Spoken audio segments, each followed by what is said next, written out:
Welcome back to another episode of the KarterKast. I'm your host, Karter Baughan. On today's show, NFL Week 5 recap. Biggest winners of the day, biggest losers of the day, most important player performance. We get into it all. The Ravens comeback win over the Bengals, Texans squeezing one out over the Bills. We get into everything today. We talk about who in the world is going to be the 7th seed in each of these conferences. It's a disaster right now. We do that as well. Super Bowl contenders. And at the very end, for all you BYU fans, we have a very special announcement for you at the very end of the show. Stay tuned for that. Make sure to download SeatGeek. Use code KarterKast. $20 off your first purchase. Let's go ahead and get into the show.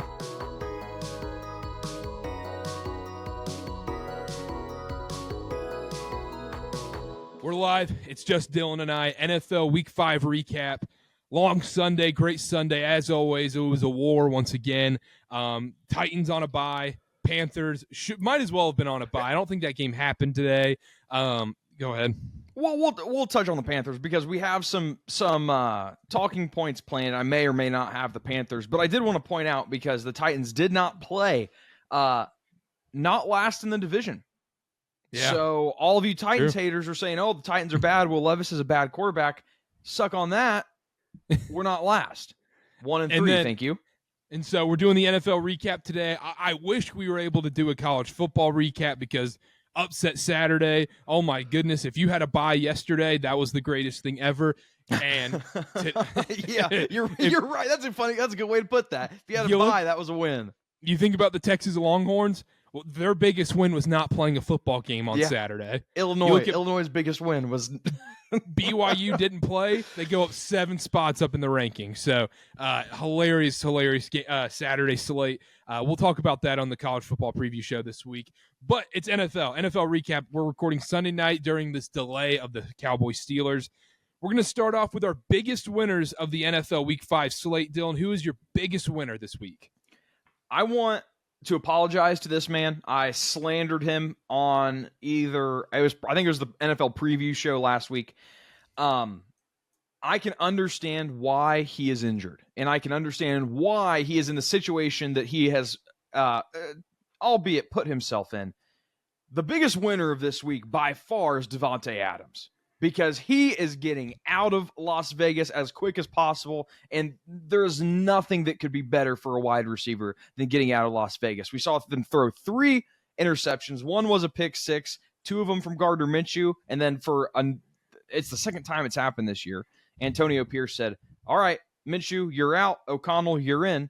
And then he throws an interception. So Davante Adams is the winner, but where's he going to go? Because the Jets looked awful. So there's a lot of questions surrounding Davante Adams, but at least he is going to be out of Las Vegas because they looked awful. That team, they let the Broncos score 30+. Absolutely miserable performance. Good for you, Davante Adams. And I'm sorry I questioned your, I don't want to say work ethic, but I'm sorry I questioned your integrity. Yep. Maybe question your integrity. I know you're a listener, Davante. I apologize for that. You're a big winner this week. And I love Taco Bell too, Davante. I think of course, in his house. Yeah, I think that's a great point. I think that Davante Adams, because you watched that Jets-Ravens game earlier today, and you're like, you know what? They could use another receiver. They could. And then you think the Saints, it's been Jets or Saints, it seems like, is the only destinations he really wants to go to. But you look at the Las Vegas situation. We talk about today, they gave up 30+ to Bo Nix and the Broncos. Let's not forget, they also gave up 30+ to Andy Dalton and the Panthers. So this is a disaster organization. But this same team beat the Ravens. They beat the Baltimore Ravens. That's true. That's true. There's no rhyme or reason to this crap. But then there is. But there is. There is a rhyme or reason.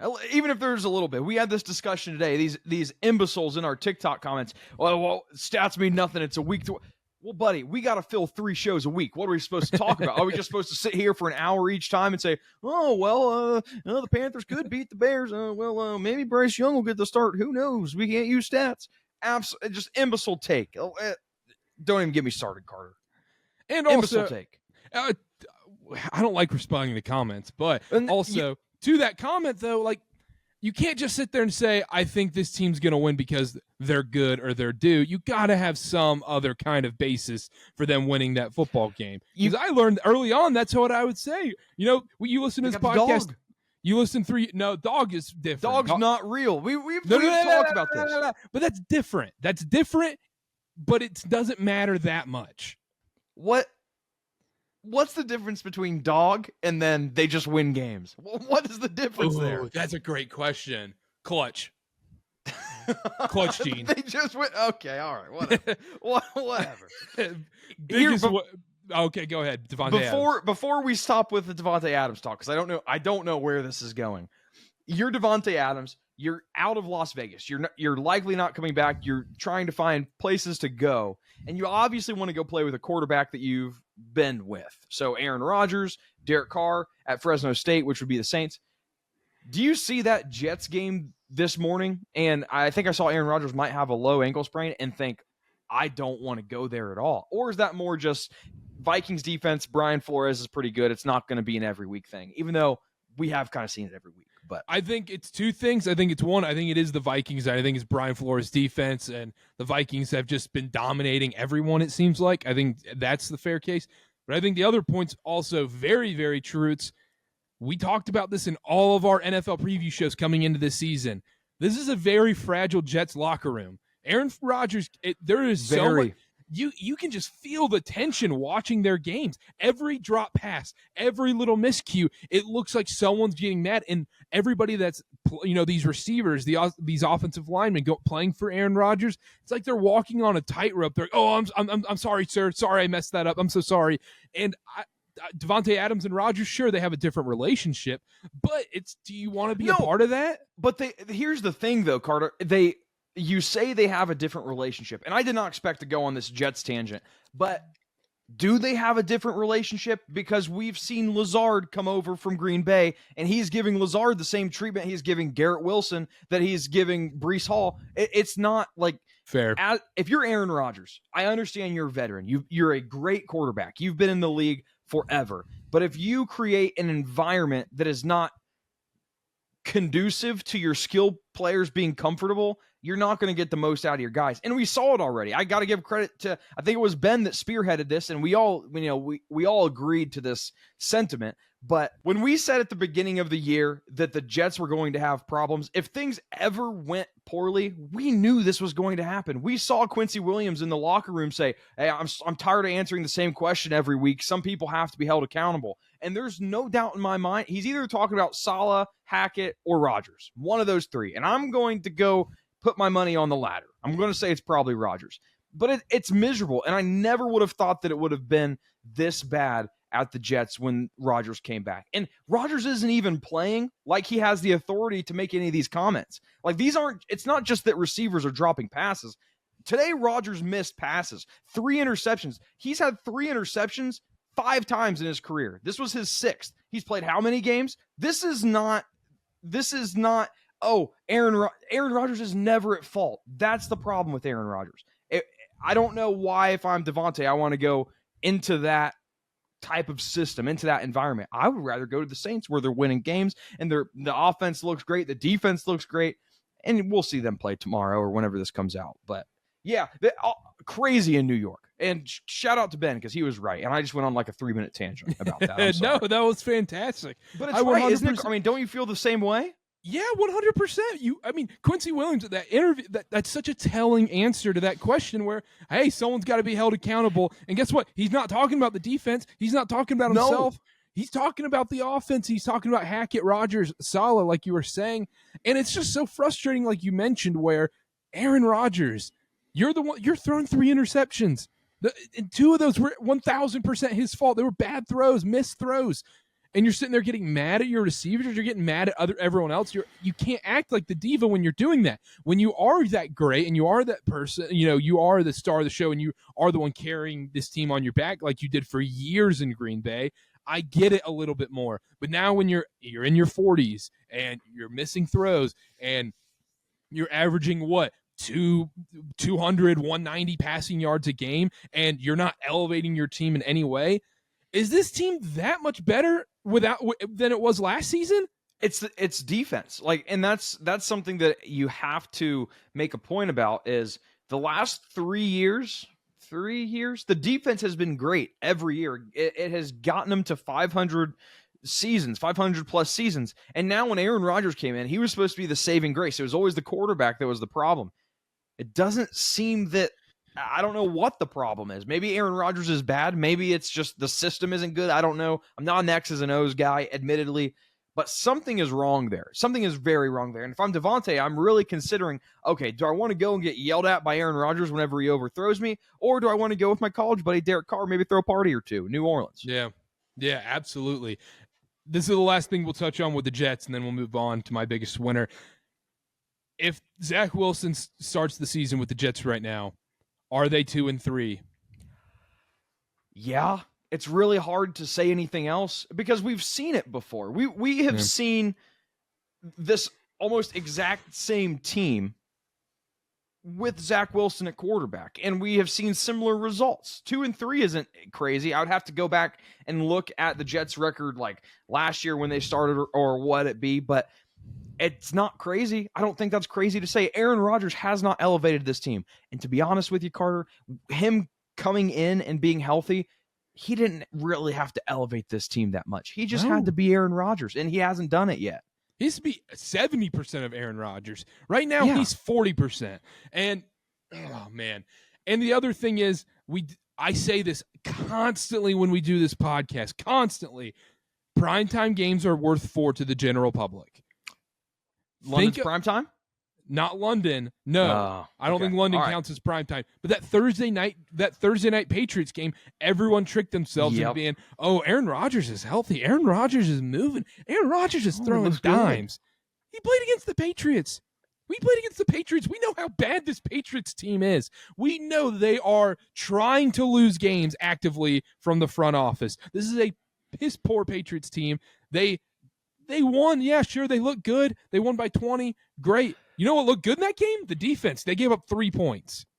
And I understand conflict of interest. I'm about to talk about the Titans, but you want to look at their 2 wins. It was the Patriots, and then it was a Titans game they really had no business winning. And that's my point to the Zach Wilson part where, look, let's be honest, the defense could win those games on their own. You could put just about any other quarterback in. Andy Dalton sitting there probably 2-3 as well too. So I don't think Tyrod Taylor comes in. He's 2-3 as well. I really don't think it matters. There is real problems for the New York Jets right now. They've got their work cut out for them. Next 5 games, Bills, Steelers, Patriots will be a win. Texans and Cardinals haven't looked bad. So we're going to find out really quick if this is a team worth caring about or not. Biggest winner for me, the Baltimore Ravens. This is a game they had to win. This is a game they had to win. It didn't look pretty. The defense didn't look pretty. A lot of question marks in the secondary with Joe Burrow absolutely dicing them up. Jamar Chase, T. Higgins, if you had them on your fantasy teams today, congratulations. Phenomenal game by them. But the fact that they were down 10 in that fourth quarter and still pulled this out in a divisional win, both these teams were 1-4, or not 1-4, sorry. Both these teams were struggling coming into this day. Baltimore's gotten those 2 previous wins, obviously. Bengals kind of almost a must win. I know the Panthers were a must win. Really difficult to start 1-4 and make the playoffs, especially after losing a divisional game at home to the Ravens. The Ravens get this win, almost steal this win on the road divisional game. They're now 3-2. They were 0-3. They were staring at 1-4 in the face. Yeah, we talked about that. 0-5, 1-4. And now they're 3-2 right now. Big overtime win. Lamar made huge throws when it mattered. Great win. Yeah. Derrick Henry obviously had the game-winning play. Ravens, easily my biggest winner today. Touch on that real quick. I don't completely disagree with you enough to make it a talking point. I would say Bengals were a missed field goal away from winning that game. But two missed field goals. Yes, and that's true. That's true, but you do bring up a good point. The Ravens, they rallied from behind. That's something we like to see. Normally, it's the Ravens giving up leads late in the game, and this time it was flipped. So that was great. I have an honorable mention for biggest winner, and because it's topical, I'm going to say it. Joe Burrow. We talked 4 weeks ago about this guy's wrist. It is A-okay. I mean, this guy he looked like vintage Joe Burrow, and if the Bengals had just a little bit of a better defense, This would be a playoff team. It'd be a division winning team, and it would probably be like AFC Championship team if the defense was just a little better. The defense is a disaster. It's really bad. We talked about this before the show, and for people, if you're a fantasy player, if you're a gambling man, just bet on the opposing running back's yards or start that opposing running back every single week against the Cincinnati Bengals. They can't stop a runner today. Even though the Ravens did most of their damage in the air today, Henry still had almost 100 yards, and he didn't even look great today. They were and they were coming from behind, so he was obviously not going to run the ball as much. But next week, Tyrone Tracy, watch out for his yards props. He looked great against the Seahawks. Dominate the Seahawks. That's another team we might need to talk about a little bit later. But they're my biggest winner. Right. My honorable mention, they're going to be my honorable mention or biggest winner every single week for the rest of the season. It's the Minnesota Vikings, man. This team just can't stop winning. Yes, it looked sketchy today. Yes, they had some injuries today. They're just winning games still, though. I'm not going to take away their wins. Right. I got off the phone with my brother right before this, and he said, "How about the Vikings?" I said, "Jagan, don't watch the show. You might not like what I have to say about the Vikings later." But you're right. 5-0. You can't take that away. They've been great so far. I'm not going to try and take that away. But yeah, I guess you could say they're a winner. I won't give too much pushback there. A couple things worry me. There are a couple things that worry me. Okay, we'll get to that. I have a bit on that. Not a bit show, but not a bit show. I love the Vikings, love Sam Darnold, but not convincing today. Biggest loser. Sorry, Karter. Panthers. Wow. This was the trade matchup. This was, show us what you got versus show us what you got. You got the first pick from the Bears. So hey, let's just give you a top wide receiver. Let's give you a couple draft picks. This was the showdown, and what you got from that trade hardly even played. They brought in the backup, and that was who you traded for with the Bears. So, you can go. No. Keep going. They allowed a very bad Bears team to score 36 points. I still don't believe in this Bears offense. I think this is just a testament to how bad the Panthers actually are because of you guys. Because Connor just all of a sudden doesn't want to do this show when his team loses. Because of you and Connor and the Carolina Panthers, we're going to have to hear the national media talk about Caleb Williams all week until they play a real team again and he comes back down to earth. So when you're watching Get Up and you're watching Around the Horn and you're watching PTI and you're watching Pick Central and you're watching House Call with Jerry and Terry on Barstool Sports, think about that because all we're going to hear is Caleb Williams. That's your fault, Karter. That's your fault. Now, the organization... No. Time out on the Caleb Williams point. But people like us, geniuses like us, know they played the Panthers. We can fade Caleb Williams going forward. Let them talk. Let them talk about how beautiful and how amazing Caleb Williams' performance was. Then next week, everyone's be like, Bears. We're going to take the Bears. We're going to bet the Bears. And then we get to fade the Bears, Dylan, because we're smarter than that. So we're taking the Jags in London next week? Home game for Jacksonville. That's a home game. For Jacksonville. Okay, that's fine. You have a point there. The last point I want to bring up about the Panthers, you might be onto something there. The Panthers, I don't know why they do this. At the end of the game, they put Bryce Young in, and he plays well. And now, as an organization, you're going to have to deal with outcry from your fans and be like, oh, why are you not starting Bryce Young? Why? And it was a decision. I understand you want to get him reps. Made no sense to me. It just seems it would cause more of a headache than what it's worth. 100% agree with you there because also Bryce Young is playing against soft coverage with a team with a 26-point lead. Yep. Obviously, it's going to be easy to throw the ball there, so I'm not going to overreact to that. Yeah, he looked okay, but whatever. The Panthers, my point, the only reason I wouldn't call this the biggest loser game is I think it's a loser fan base / fan mentality for me to have, but I want the Panthers to go 1-16 now. Just give me the best draft pick possible. Karter, it feels like it was 2 episodes ago, 2 recaps ago. 100%. We were back in on the division. I was going to say the Panthers are going to win the division. I think I actually got one of those Action Network notifications that Connor had bet them to win the division after Andy Dalton took over and looked great against. Who was he looked great against? Raiders. Yes. Yeah, the Raiders. And the only other thing I'll touch on the Panthers is the defense is so injured that it's just, oh my gosh, take a running back against them. They're the other team that if you can take the opposing running back to score a touchdown and have yards against, take them every single time. DeAndre Swift looked amazing. Yeah. He basically only had to play 2 quarters in this game because they were dominating so much. Take any running back against them. The Panthers can't stop the parked car. It's going to be easy. It's easy money every week. So Panthers defense disaster.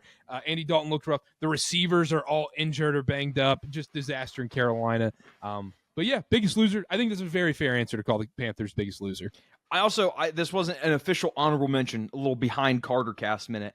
I did have DeAndre Swift it was DeAndre Swift's fantasy owners as a potential winner because he had 70 some yards and a touchdown. But then I looked at how many times he ran the ball. He was averaging 3.5 yards per carry. And I was like, okay, I can't do that. But yeah, you're right. Swift didn't look bad for the first little bit. To the fantasy football owners, if there's someone asking for DeAndre Swift, get rid of him now because that was a fake performance against the Panthers today. Sell high, get what you can get out of him because I do not believe in DeAndre Swift. I think Roschon Johnson might be taking over touchdowns there. Biggest loser for me today, I have 3. 2 honorable mentions. I'll go with my number 1 biggest loser. It's the San Francisco 49ers. You can't lose a home divisional.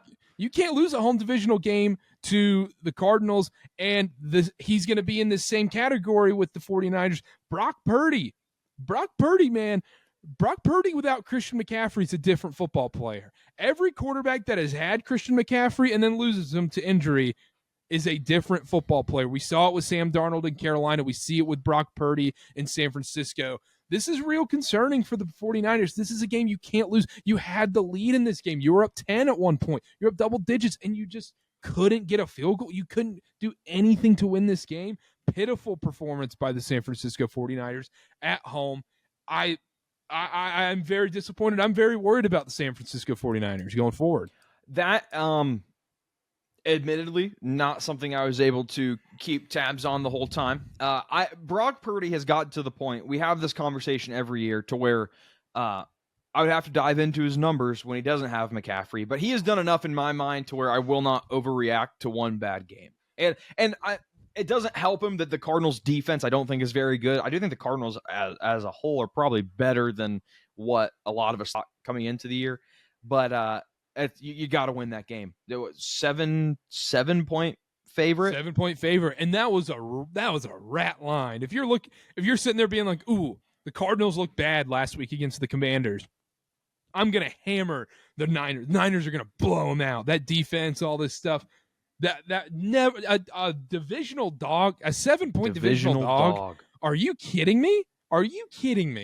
Oh, my goodness. Give me that every day of the week. Also, you look at the 49ers, their only wins this year are the Jets on Monday Night Football and the Patriots. They lose to the Vikings, good team. They lose to the Rams, and they lose to the Cardinals. Are we slowly starting to uncover what the 49ers are this season? I almost said National League West. The NFC West, because I'm literally watching 2 National League West teams play right now. The NFC West, it might look a little different than we thought at the beginning of the year. Seahawks are 3-2, 49ers 2-3, Cardinals 2-3. Yes, and then Rams 1-4 now. So it's going to be interesting to see how that plays out. I don't hate that loser at all. And also, my loser could have just been the NFC West because they just all stunk today. Yeah. You look at the Seahawks going there. My other biggest loser, and they're kind of in the same categories of the Vikings, but in the opposite manner, where they're going to be a biggest loser every single week going forward. It's the Cleveland Browns. The Cleveland Browns are a clear biggest loser. You cannot lose by 20+. We put that clip out about the Commanders, sell high on the Commanders. My goodness, did we underestimate how truly pitiful this Browns defense and this team is as a whole. Deshaun Watson, I mean, who cares? Just take your $300 million loss, Cleveland. Stop playing him at quarterback. And who cares at this point? I saw a clip today. Stefanski said no quarterback change. So, and that's at that point, it is literally just you've spent so much money on this guy, and you can't. It's sunk cost fallacy. It's a tough situation to be in. Yeah, it's brutal. And this is more so a little bit for a clip, but I would like to ask Browns fans if this season right now is more frustrating and more miserable than the 0-16 season. Expectations are a mood killer. They're a huge killer. I mean, if you go into a season and be like, oh, we're going to be bad, that's rough. Or it's not as rough as when you like, oh, we could actually be decent and are disappointing in every way. Yeah, because if they coming into this year, you're like, you know what? The Browns win total 7.5, 8 wins. They could sneak into the playoffs. Maybe they could. This defense coming together. Deshaun Watson comes back. Maybe they make a little run. Now this team's looking at a top 5 pick. They're going to be working out Shedeur Sanders by the end of the year. Oh, brother. Yeah, I don't think Shedeur wants Cleveland. Hey, they're going to start watching Colorado, Miami film. Oh, my goodness. Yeah. And so, Fakest Performance today, Dylan. Real quick, I didn't just thought of this. Honorable mention for biggest loser. I saw this on X. I don't know if it's true. This is one of my ex-doctors, like X the site doctor said this. Josh Allen actually has a concussion, and the Bills medical staff just gave him smelling salts and threw him back out on the field. So if that is true, if that is legitimate, I have to go Bills medical staff for doing that because that's very dangerous. And if he would have gotten another big hit, I mean, that's mush for brains right there. But anyway, Fakest Performance. That's what we're on, right? Yeah, Fakest Performance. Minnesota Vikings. And I air this with caution. I don't think that this team is fraudulent. I don't want to say any of that, but you really dig into what happened in this game. They benefited from a pick six, 2 interceptions. Of course, you always have to give credit to the defense, right? You can't just say, oh, well, that's not going to happen. When you have 3, there is some credence you have to give to the defense there.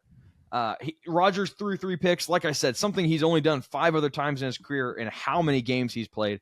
It's an anomaly, and Minnesota made the most of it. You look at Darnold, some of his deeper stats, negative 0.21 EPA per play, 9% completion percentage under expected, no passing touchdowns, 1 interception. Now, granted, not a lot was asked of Darnold in this game. You have the pick 6, like it's again, they get up early. It's not Darnold under duress having to make throws. We still haven't seen it. I can't hold that against him, right? But I do think you can ask the question, have we seen Sam perform when he absolutely needs to perform? And that is something that I'm going to have a concern about until I see him do it. But 5-0 is great. I do think the performance today was a little fraudish. Everything went the Vikings' way, and they only win by 6. Only win by 6. That's one score. They had the ball. The Jets had the ball at the end and could have scored, but nice pick. Beautiful. That was a great pick. Great pick by the Vikings at the very end there on Aaron Rodgers. Parts of me agree, but more of me disagrees because also I think the Aaron Jones injury, not playing the rest of that game, really did shake up things for the Vikings, especially because they were in a position with a big lead and they had to start running the ball more and more because you're trying to drain clock and whatnot. And Ty Chandler is a backup running back. Fantastic. Love it. Ty Chandler is your bell cow back. Don't love it as much. And him having that Aaron Jones, Ty Chandler 1-2 punch helps a lot. Not having Aaron Jones there, I think affects that. Also, Darnold missed some throws today deep to Jefferson. They were taking deep shots left and right. He missed some a little bit, but also that's a really good Jets defense. They get a win. Yeah. London games are a little weird. They're not quite as weird as Thursday night games where it's a short week, but it's also there's something's always off about London games. I mean, CJ Ham scored the first real touchdown in this game. And that is a Dylan touchdown scorer dream right there. That's one guy. He scored. And I was like, why did I not take him to score a touchdown? I was kicking my 10 o'clock in the morning, barely have my coffee down. I'm like, oh, I should have bet him to win score a touchdown. Yeah, but also this Vikings defense is so real, and that's why I'm not going to question them. And then you also bring up the point where, okay, we haven't seen Sam Darnold do it. Absolutely. I 100% agree with that point because eventually we're going to have to see Sam Darnold, 2 minutes left, drive the ball down the field, get a field goal. Or, hey, the Vikings are down 10, get the Vikings back in this game. Sam Darnold's going to have to make big-time throws, which I think he can. We have to see it. To the domination point where they're just dominating these teams, it's kind of like UConn in college basketball in the NCAA tournament. It's like, well, UConn, once they play a close game, let's see what happens. Or you can just keep beating teams by double digits. You're a UConn fan? No. Oh, okay. But they're freaking good. I mean, you can't argue back-to-back titles. What does that stand for? Connecticut? Okay. What do you mean? Dylan. University. Okay. All right. UConn. You can No, I'm not going to do it. I'm not going to do it. I'm not going to You do it to you, should've. Karter. You should have. My mom watches the show. I can't do that. Oh, no, you should have got me. You should have gotten me. You had me. I was trying. No, So- that's like that's like when you cross someone up in basketball and you don't take the jump shot. you just pass it off. away. Yeah, Team that's player. what you did. I just I'm got a team my player, Karter. I'm not going to do that to you. I just got my ankles broken. My shoes are off. I'm destroyed. I'm on the floor looking all embarrassed. Everyone's laughing. Meanwhile, you just passed the ball off to a kid that just bricked a 3. I mean, come on. You gotta take the jumper. I'm a team player. Everybody that's watching knows. At least they know what was going to happen. I don't have to actually do it. They can always think and be like, "Oh, what? That it's going to go down in KarterKast lore." What if Dylan pulled off that UConn joke? Hey, Dylan, we're gonna have to do this on the others when they get back, right? How do you think we could naturally work in a college basketball reference? Oh, with Ben. No, with Ben we no. could. But I think we could get them like, you can be like, oh, Coach Talia on the Jaguars. What a difference he's made. New And they're coordinator. Like, Talia? It's like, yeah, Coach Genitalia. There we go. Something like that. Mid Sunday snack going to Wendy's. You know where you go for your midweek. We try to work something like that in. Yeah, Okay. yeah, nice little Wendy's joke. Yeah. Ben, he loves Imagine Dragons. Utah. Easy Utah one. band. Yeah. Utah. Ben loves Imagine Dragons. But anyhow, Fakest Performance for me, the Chicago Bears, because look, you put up points and you look great against the Carolina Panthers. I'm not going to believe in you. And also, I watched that whole game. My goodness, it was just so. I mean, it's just easy. Like it's just. I mean, it's like playing. It's like when the varsity player goes down and plays with JV. You're like, oh, cool. this is a piece of cake. Like, what are we doing here? It's tough. It's tough to be a Panthers fan right now. Yeah, it's brutal. But you know what? Could be worse. It could have been like the first 2 games this year. You know, could have been worse. Most important performance for you today? Not today. This week. Oh, this week. Yeah, we're going through. It feels like it happened forever ago, but it does. I'm going Kirk Cousins and the Falcons, and the reason this is so important is because you're able to take down a divisional rival in a great game, overtime, put the game away. You don't even give Knowles and the Buccaneers a chance to win this game in overtime. We had a conversation about Kirk Cousins week 1 when they lost to the Steelers. He didn't look natural. He looked like he was taking a lot of snaps from the pistol, like even with the line of scrimmage, when you should be slanted a little bit. That was a big discussion. He wasn't progressing through his reads. He was just going one read, and if there was nothing there, he would go down, throw it away. Kirk Cousins on Thursday night looked like Kirk Cousins of the Minnesota Vikings. I mean, he looked like a completely different dude. And I think it's really hard if you have 2 minutes left on the clock, game-winning drive. Right now, this year, it is very hard to say you want anybody other than Kirk Cousins. It is really hard because he's done it twice. 3 times. Pat Mahomes. Sure, right? And I think, he's in the discussion as well. If you're looking just at this year, Kirk's done it the most. He did it Thursday night. He did it to go to overtime. Then he does it in overtime, and he did it against the Eagles. So,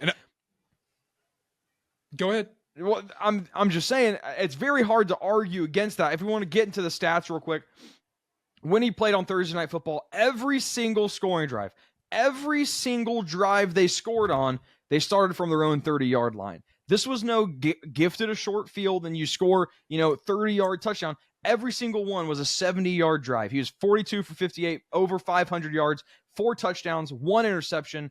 Underlying stats are great. Dominated Tampa Bay. I understand it went to overtime, but they missed 2 field goals. And that's, you have a kicker like Young Hoku, it's not going to happen. So Kirk Cousins and Falcons, that's the most important performance because that told me the most about this offense. And it also tells me G. Kirk goes back. You see him swagging, surfing. I don't even know the song. Swagging, surfing. Yeah. 2 things about that. One thing I love, Dylan. One thing I love is that it's almost like on automatic send now where we text right when the Falcons go down with 2 minutes left. It's, hey, live bet Falcons? Yep, absolutely. Already on it. Already used my live boost on the Falcons money line right here. Plus 300, plus 400, whatever it may be. I love that because I'm going to take it every single time. When he's down 3 with 2 minutes left, this guy, he's almost like he might be the GOAT against soft coverage. This guy, when they don't want to get beat downfield, he's like, okay, I'll take these 10, 12-yard throws. I'll find these guys sitting in these pockets. I know how to read soft coverage better than anybody. He nails those. My other problem with the Falcons, though, is it's just a week-to-week thing. Next week, they're a yo-yo. Next week, they're probably going to look like crap against the Carolina Panthers for no absolute reason. And then you're like, oh, well, Falcons, Kirk Cousins. And then the following week, they play one of the best teams in the NFL probably. And then all of a sudden, and they come back with him, and Kirk Cousins looks awesome, and he's grittying in Atlanta for no reason. And then all of a sudden, we're like, oh, Falcons are back. Gee, Kirko, the man, he's back, baby. I don't want to be that guy, but can't we really say that about every team in the NFL? Can't we say every team on a week-to-week basis? Yeah, there you go. So, listen, I think that we really also need to evaluate what, like, primetime Kirk Cousins in Atlanta is a lot different than primetime Kirk Cousins in Minnesota and Washington. Yeah. It's completely different. He somehow loves being in front of the biggest crowds and having the brightest lights on him. And he's looked amazing in these primetime games. And they're giving him tons of primetime games, which I love as a Kirk Cousins fan. You go your question first, and then I have one real quick. We need stat. It's not a question, but we need stats department to get on this ASAP. What is Kirk Cousins' primetime record and stats after he put that chain on the plane? Ooh, if I had a date, I could do it. If I had a date, I could do it. That might have been his little coming out party. Like, you know what? The camera's not that bad. I kind of like being in front of the camera. I kind of like being this guy. Kind of like being a little dorky dad that's doing the dances and whatnot. And now he's comfortable on primetime all of a sudden. Showing up in the stats clothes. On that. I'll beg you a question, Carter. You like that? Oh, I do like that. Do you like that? Now, one professional football player you get dinner with, who you going with? I'm going Kirk 100%. I got to talk to I got to pick that guy's brain. I have to. No. Yeah, we have a good devotion. We have a good devotional. Maybe get a cup of coffee at the local Christian coffee shop, and we dive into some scripture. Matthew 25. My most important performance today is Trevor Lawrence. My most important performance today is Trevor Lawrence because there was so much tension in Jacksonville. You're 0-4 coming into today. You have a divisional opponent coming into your place who also is on their backup quarterback. They've been stinking. They have a brutal defense. You come in and you're like, man, we just signed Trevor Lawrence to this fat extension. Oh my goodness, what have we done? Are we in dire circumstances? This was a much-needed performance out of Trevor Lawrence today. He got the job done. They were running all over that below-average Colts defense. He was throwing all over that Colts defense. Brian Thomas was phenomenal today, rookie wide receiver out of LSU. He went 28 of 34, 371, 2 touchdowns. They weren't dominant on offense. They were dominant. Defense struggled today. This was so needed. Just a little breath of relief for Jags fans. Be like, okay, he can be that guy. We've seen it. We finally see it again. It's not totally gone to crap. We can see this. Maybe we can piece something together this season. You could say, oh, it's a bad Colts defense. Fair, but I think it's a big confidence-boosting win for Trevor Lawrence. Most important performance today goes to T-Law. I don't have many comments on this. I do just want to say it is amazing what happens when your receivers just don't drop passes. Like, there were so many throws that I think normally get dropped that weren't dropped, and it makes Trevor look so much better. I think Trevor Lawrence gets a lot of flack for things that are outside of his control. And I don't root for his downfall. Like, obviously, Jags in the Titans division, I don't love it when they win, but it was a divisional game, so pick your poison. I want to see Trevor Lawrence play well, and I like him. Yeah, a lot of what's happened has not been his fault. So good to see him bounce back a little bit. I actually, Justine asked me this question the other day. Do you hate anybody in the NFL? Do you hate specific players in the NFL? Like, obviously, Aaron Rodgers is probably one of the more hateable players in this league. Is there a player you hate in the NFL? Because why did Justine ask you this? She was wondering. She was like, is it because, like, oh, he seems so happy, he loves everyone? Because I feel like I'm more negative than everybody else on this show. Yeah, I don't for the bit, but there's more NBA guys that frustrate me because that's more of the diva, player empowerment stuff. You don't see that as much in football, and I don't know. There's a lot of guys I don't. There's very few guys I dislike in this league.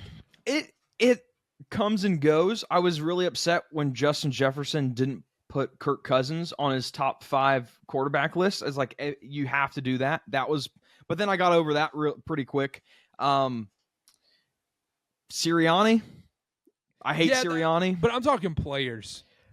I mean, Devontae Adams I'm not happy with right now, but that'll blow over. If I had to think of a player, it has to be Aaron Rodgers, right? Right now it's Aaron Rodgers. Aaron Rodgers I dislike the most, but I'm not a huge Aaron Rodgers. I wasn't an Aaron Rodgers hater beforehand. I've never been an Aaron Rodgers hater. I'm like, oh, he's good. And yeah, whatever. I never believed in the Packers winning the Super Bowl each year. But yeah, it's kind of Aaron Rodgers a little bit. But even then. Amon-Ra St. Brown rubbed me the wrong way in the receiver docuseries. But yeah, I think he's just a weird guy. Yeah, he seems very weird. And I guess the answer is no. Because Travis Kelce's the one where it's everyone's like, oh, he's such a douchebag and all this stuff. And you're like, sure. It doesn't, whatever. Who cares? He's irrelevant nowadays, so it doesn't even really mean it's also like, okay, he does you like the party thing. Like, yeah, I don't, whatever. Inside KarterKast. Go ahead. I was going to say, he's not like LeBron going out in the media, putting out crap, putting pressure on the front office, playing all these weird games where he's telling the Oklahoma City Thunder, oh, you need to use a first-round pick on my kid and all this stuff, whatever. That's different. But if you've ever told a reporter, stop asking that question or any form of that, I probably don't like Jamar Chase is getting on my nerves a little bit. He's like, what do you think? If you ever answer a question from a reporter, what do you think? I don't like you. So Jamar Chase is there right now. Inside KarterKast spouses, does Justine have players she hates? Because boy, Abby does. No, I don't think so. Abby hates Aaron Rodgers. Abby hates Travis Kelce. Abby hates Patrick Mahomes. Those are the 3. Ooh. Hates Patrick Mahomes. But I think that's a little bit of residual hate from the significant other. Okay. Not her significant other. No. Patty's. No.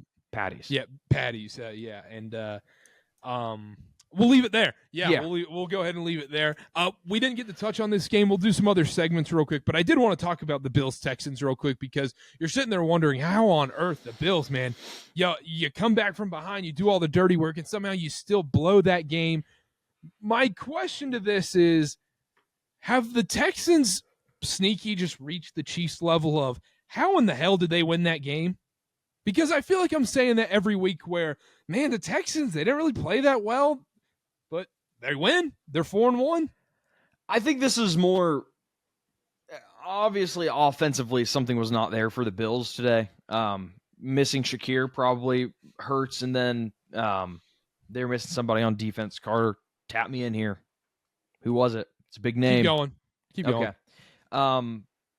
I just think this was more of the Bills missing guys. Like Stroud had some good throws, but at the same time, a bad interception. He has that fumble. He cost the Texans a little bit there. I didn't leave this game thinking less of or more of any other team. It was just kind of, the Bills are banged up, and what are you going to do about it? And now Josh Allen is out, and we're getting Trubisky time. Serious trouble for the Bills, but if he ends up being okay. Let's say Josh Allen's out multiple weeks. Do the Jets win this division by default? Yeah. I mean, you have to have that conversation. Yeah. That's kind of wild to think about. Hopefully he's not out. And he's good. I felt the same way after watching this game. Our first half it was very shaky from the Bills. They got things together, started putting together some nice drives. They tie this game up. It was a fun game at the very end. CJ Stroud, great first half. They're just two good teams, two phenomenal quarterbacks, and it's just a credit to the Texans, man. Like I said, they have not convinced me in any of these games. First half they convinced me, but two halves put together, like Connor said last week, haven't really convinced me week to week. But guess what? They keep winning games, so I'm not going to argue against it. It doesn't feel like the Kirk Cousins Vikings team. You're like, this is bullcrap. Yeah, this is pure luck. It's just, you know what? They get it done. They figure out a way somehow, some way, kind of like the Chiefs did. And then, should we do 7th seed, or you want to do Super Bowl contender, and then we'll, wrap up here? Let's do Super Bowl contender. Super Bowl contender. All right. You give me your Super Bowl contenders very briefly. A hard list. I have 6. Okay. How many do you have? I believe 6, but let me double check my notes. I hate to say this. I still have the Bengals. And I think that this offense is just good enough to outscore the bad teams. And if this defense can just improve a little bit by their bye week, just a little bit, Carter, they could be in that top tier of team. It doesn't take much of an adjustment there. Go straight through. Yep. Chiefs, no need to explain there. Bills, if they get back healthy, I still think they're one of the best teams in football. Ravens have impressed me. I thought they were going to have a down year. Like we said, 0-5, 1-4. Very realistic for the start of the year. They come out 3-2. Not unscathed, but they have impressed. I'm going Lions, even though I doubt their ability late in the year. They're just going to be in that conversation because of the fact they're always going to get to play inside or in nice weather. And my last team, maybe more controversial team, I think this Falcons team with Kirk Cousins can do it. I have been very impressed with what Kirk Cousins has done. They're in a similar situation as the Bengals where the defense is going to need to improve somewhere, but I love what I'm seeing from this Falcons team so far. Mine is Chiefs. No explanation there. I have the Ravens in there. Lions, exact same thing there. I don't necessarily believe in it, but the schedule is so easy and they could have the right path to get to the Super Bowl. When it comes down to winning the actual Super Bowl, I have a lot of questions there. I have the Bills in there as long as they're healthy. These two I don't think you had these two. Did you have the 49ers in there? Mm-mm. I still have the 49ers in there because I think if Christian McCaffrey can come back, they can keep things afloat, and he comes back, that's a Super Bowl team. I think they can get things together. Yeah, I don't hate that. The Vikings. Okay.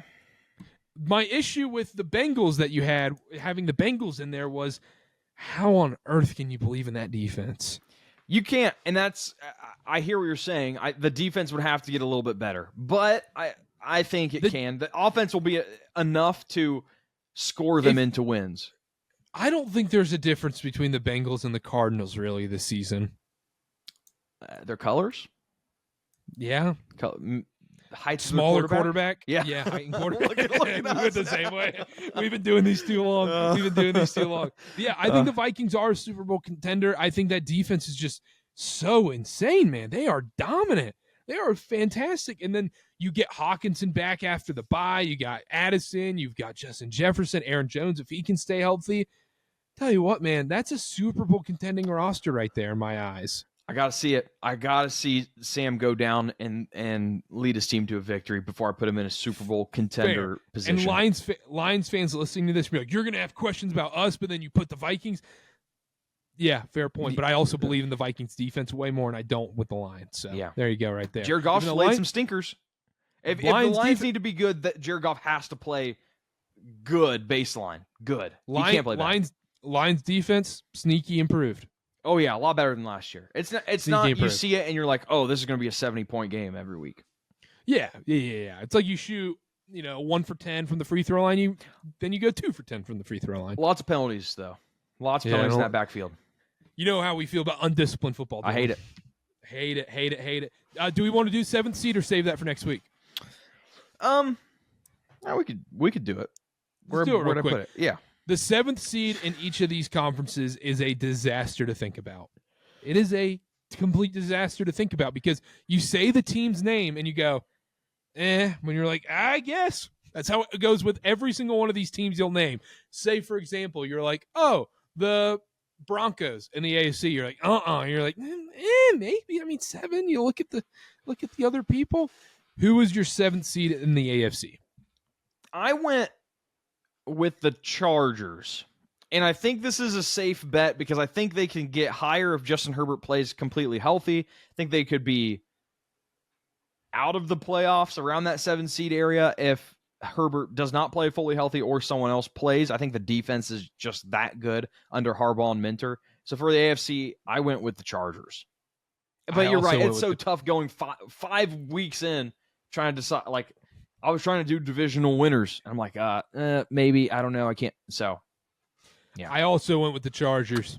No way. It's the perfect scenario, too, because also they have a very winnable schedule, a very easy schedule going forward where you're like, yeah, they're gonna be on that graphic every single week, and they're gonna be floating between in the hunt 7th seed, in the hunt 7th seed, and they'll just be right there, and at 8 and 9 and 8 football team. That's what they are. Yeah, that's really it is.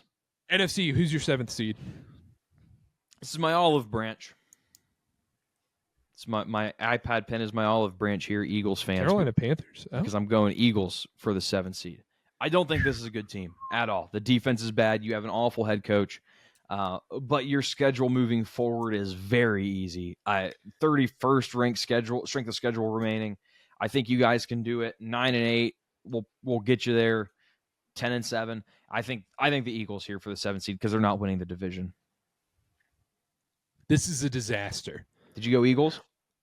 No, I didn't go Eagles. I went Packers, and I don't even feel good about it. Yeah. Because you look at it right now, there is not a lot of separation between the top and to the 13th best team. Honestly, from the top to the Carolina Panthers stink. They're out of here. You look at the Giants today, that defense isn't that bad. The top to the other 15 teams, it's really not that different. Like, you look at right now, the Commanders are currently second in the playoff picture. I know it's 5 weeks in. You're not going to take too much stock into that. But then you look, the Commanders, and then number 15 is the Rams. Is there that much difference between those two teams? It's really hard to say. The NFC is kind of a jumbled mess. It's a disaster right here. You look at all these teams. The Saints, the Bears defense is good, but I don't believe that the Bears will be in the playoffs. No, absolutely not. And I might take the Bears to miss the playoffs after this week's game. I know that's crazy, but they thought they were crazy when they shorted the housing market in 2007. They thought Galileo was crazy when he said the earth revolved around the sun. Catholic Church wanted him killed. The Catholic Church wanted him gone. Yeah, bad decisions by the Catholic Church. Bad. Not the first. Not the first. Anyhow, anything else before we wrap up? Do we want to do Monday Night Football? We can do Monday Night Football. Chiefs Saints. What do you got? Yeah, just a quick minute. Chiefs Saints Monday Night Football. Spread is 5.5 in this game. What do you think, Dylan? Number one rule of this show, of this podcast, what is it? Never take the Chiefs over a 3.5 point favorite. Yes. You have the Saints plus 5.5. You kind of get the Chiefs on a look-ahead spot, too. Sunday, they play the 49ers. I understand they haven't been great, but Super Bowl matchup. You got to get up for that game. Always fade the Chiefs as a field goal favorite or more. The Saints on paper this year have been a better team if you look at stats. Coming off of a loss against Atlanta that was kind of fluky. You had the Atlanta pick six there to misconstrue some things. The Saints are great on late down, second best red zone touchdown rate, top red zone defense. All signs point to Saints here. This doesn't mean the Chiefs are a bad team, but we've seen it before. They like to lull their way through the regular season. I say that as they're undefeated. I like the Saints plus 5.5. They win. You heard it here first. They win Monday night. They win Monday Night Football. I like the Saints on the spread too, but I think the Chiefs just barely pulled out. It's one of those games where you're like, man, how did they do that again? How? You gave the Chiefs and Patrick Mahomes too much time. That's what's going to be. Chiefs it gave them too much time. And then Tuesday morning, every talk show goes, was that a pass interference? Yep. Was that a pass interference in the Chiefs game? And Chiefs won 23-20 in that game. Was that? I don't know. I think the Chiefs got bailed out again. I think Taylor Swift and they're doing a whole conspiracy in the NFL. But I think the Saints cover the 5.5 point spread in that one. Other thing I want to touch on, Dylan, real quick, baseball minute. You're doing the baseball shows on the YouTube channel. TikTok. The Mets choked today. Tied it up 6-6 and then blew it in the bottom of the ninth. Mets choked, so they're tied 1-1 heading to New York. We're watching Padres-Dodgers right. I'm watching Padres-Dodgers right now. Padres up 3-1. The baseball content has been going well. Apparently, people get really mad when you say the Yankees aren't going to win. So that's noted. I'll be doing more of that content in the future. Hopefully, they keep winning so I can keep saying the Yankees won't win. But yeah, it's been great. If you haven't checked it out, video right here. That's where we make the video pop up. Yeah. And watch our divisional series preview, although we're already 2 games in some cases. But it's been great. Very fun. I'm rooting for the Mets. I'm rooting for the Padres more. Also rooting for the Guardians.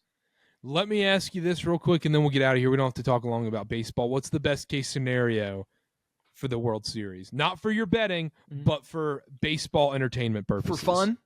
For fun. Okay, I got to ask a clarifying question. Do you want a nice story or do you want fun games?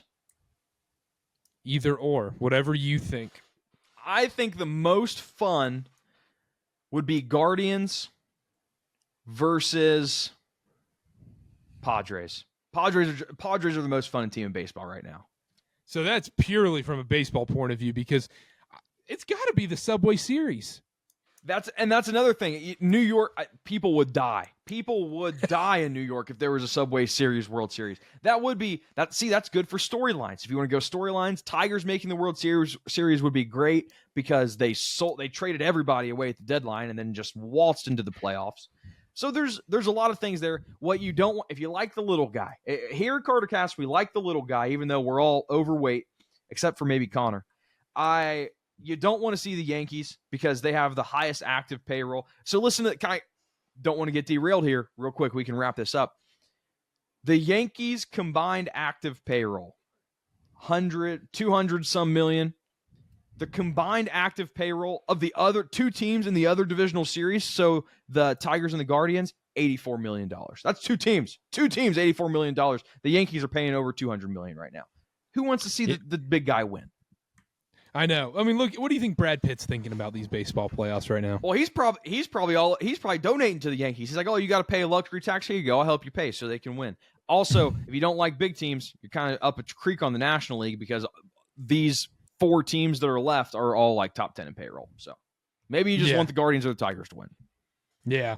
Yeah. Who do you think baseball wants to win outside of the Yankees? Big baseball? Are we talking big baseball right now? Yes. Corporate baseball, pharmaceutical, big pharma baseball. The best ratings matchup. I know you said other than the Yankees. Gotta go Yankees. Yankees Dodgers would be the most viewed World Series ever. Do you think Yankees Mets would? Yankees Dodgers or Yankees Mets? I don't think people, non-Mets or Yankees fans or people that live over there, I don't think anybody on the West Coast is watching Yankees Mets. So I think if you want the most demographic included, you'd go Yankees. What'd I say? Yankees Dodgers. Yankees Dodgers. Shohei Ohtani 50-50, the unicorn. Yeah, he's so fun to watch. And I'm not even a baseball guy at all. You could baseball people, if they tune into this, will be like, this guy doesn't know baseball. And guys, ladies and gentlemen, I'll tell you what. I don't know. When they say you don't know ball, it's like, yeah, I don't know baseball. I don't know the baseball. I know basketball. I know football. I know soccer. I'm there. I know ball. I'm starting to get the you don't know ball comments and you don't even watch the games comments on baseball content now. Oh, so that means it's just okay, there you go. Yeah. I thought for some reason it was sport exclusive. Apparently it transcends the barrier of sport. So. Oh yeah. No. Basketball, the funny thing is everyone will say you don't watch ball. It's like you watched a 10-minute YouTube highlight from NBA. You're not watching game 42 in January of the Hornets. Stop pretending. Absolutely not. I think what I need to do is just get myself into a niche that nobody watches. That way nobody can tell me I don't watch ball. We also have no viewers, but cricket. I do cricket. Yeah, you could do cricket, but then Gray, Luke Gray watches that though. You think? Yeah, Luke does know some cricket. Would he hit me with "You don't know ball"? I don't know. I think Luke likes you. Yeah, I think Luke likes me too. Yeah, okay. Yeah. Before we go, quick announcement, real quick. If any BYU fans listening to this, I'm announcing a BYU podcast that I am launching with the Field of 68 Media Network, college basketball BYU pod. That will be out. If you're listening if you're listening to this Monday, October 7th, right now, it is out. Go on podcast, Apple. It's on YouTube. Field of 68 on their YouTube channel. It'll be on there. It'll also be on Spotify. It'll be on Apple. Make sure to tune in. And the name of that show is called, drum roll please, put it in the producer, Church Ball. Nice. BYU Hoops Pod. A BYU Hoops Pod Church Ball. It'll be out twice a week, Tuesdays and Thursdays. This week's a little different because we're launching on a Monday, but it'll be out Tuesdays and Thursdays, all BYU basketball season long. Big season coming up for the fellas. It's going to be a fun year. I'm going to be in the building for every single home game. We're going to be covering every game, live reactions, all that good stuff. Follow on social media at Church Ball Pod on everything. It's going to be a phenomenal show. So any BYU fans, make sure to tune into that. We'll be doing interviews. We'll be at press conferences. We'll be interviewing the coaches, players, you name it. We're going to be doing it. So make sure to go subscribe to that as well. I'm going to need Jimmer Fredette references every episode, first 5 episodes. And when you say it, I'll be like, I know he's thinking of me. Dylan, I'll send you his number. I'll have you. We'll put us in a group chat. I'll call Jimmer. We'll put us in a group chat. I think Jimmer's a fan of the cast. There we go. That's what I like to hear. All right, that's it from us. Make sure to subscribe, tune in. What a big week this is, Dylan. What a big week this is for college football. Can I say something? Yeah. You are going to want to tune into the college football show. You're going to want to tune into the college football show this week because I have a lot of things on my mind that I want to get off. And, people ask me, they're like, oh, what's it like doing this with Dylan? Dylan has some pretty crazy takes. Dylan has some wild takes. Who's asking you that? And you know what I say to that? It's, people, especially during the Michigan-Texas stuff, people are like, what's it like doing with Dylan? He's these crazy, ridiculous If you just takes. kick this guy off, your show would be taken seriously. They say these things, and one, I'm a ride-or-die Dylan guy. I combat Dylan. I say the opposite of Dylan, but I am a ride-or-die Dylan guy. Anti-Dylan sometimes. Anti-Dylan sometimes, you're anti-Karter sometimes. That's how this things work. That's a podcast. That's a conversation. That's a debate. They say these things, Dylan. I think when I just say, yeah, I disagree with you, Dylan, that's like saying, I don't agree with, Dylan, you're like, world hunger. I don't know if we need to solve it. No, Meanwhile, I think we should solve it. Never been pro world hunger on this show. But I'm saying that's an example. And I'm like, I don't know. I don't think these people should starve, Dylan. I think they should get fed. And you're like, I don't know. I was looking into the numbers. World hunger might not be that big of a deal. I don't think I've ever came out. I don't know what you're talking about here. Here's the thing. A lot of people out there. A lot of people want to hate. Listen, if you're hating, you're listening. If you're hating, you're watching. If you're hating, you're commenting. That's the goal. And I will never say anything I don't truly believe. So when I say this week that Oregon is going to beat Ohio State by 4 scores, I believe it. That's not just made up. I might have to bleep out the part where you said 4. Do it. That should be like the opening clip for the show is like show coming out. And then it's that bleeped out. Like, what did Dylan say here? Tune in to find out. Also, Michigan's back. That's all I got to say. Done. We're done. We're done. Yeah, we're done. We got to get out of here. Hey, we made it through the delay, so we won't miss a down of this stupid NFL Sunday Night Football game. I love Steelers, Cowboys. Ugh. But anyhow, we're done here. Make sure to tune in. Great show. Can't wait for this week. Potential live stream coming after the games. Tune into that NFL preview show. As always, Tuesday, Wednesday, Sunday. You know the deal. Subscribe at KarterKast on everything. At Wilkerson, Dylan, at KarterBA, at KarterKast on everything. Use code KarterKast at SeatGeek for $20 off your first purchase. And we'll see y'all next time. Bye-bye.